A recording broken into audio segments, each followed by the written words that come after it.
ক্যান্সারের নাম শুনলেই বেশিরভাগ মানুষ যেটি মনে করেন তা হচ্ছে এটি একটি মারাত্মক রোগ এবং এর কোনো চিকিৎসা নেই। কিন্তু 70-এর দশকের পর থেকে ক্যান্সারে আক্রান্তদের বেঁচে থাকার হার 3 গুণ বেড়েছে।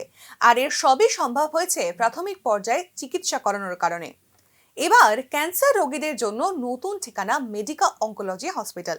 রবিবার এই প্রতিষ্ঠানের তরফ থেকে একটি সাংবাদিক সম্মেলন করা হয় আগরতলা প্রেস ক্লাবে।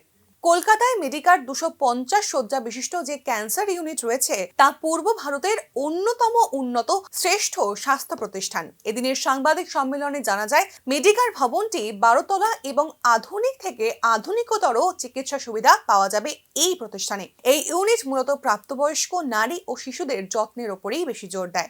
আপনারা সবাই জানেন, পূর্ব ভারত বা আমাদের পূর্ব ভারতে চিকিৎসার ক্ষেত্রে একটা অত্যন্ত গুরুত্বপূর্ণ ভূমিকা সবসময় নিয়ে থাকে এবং প্রায় পূর্ব ভারতের 4টি বড় হসপিটাল মেডিকেল আছে।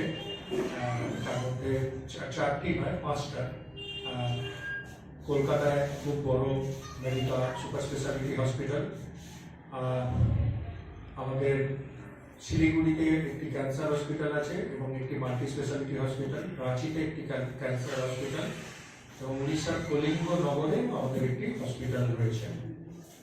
তো মেডিকা আগে ক্যান্সার মানে খুব বিখ্যাত, তাদের cardiology, cardiothoracic surgery, orthopaedic, neurosurgery এগুলো নিয়ে খুব বিখ্যাত।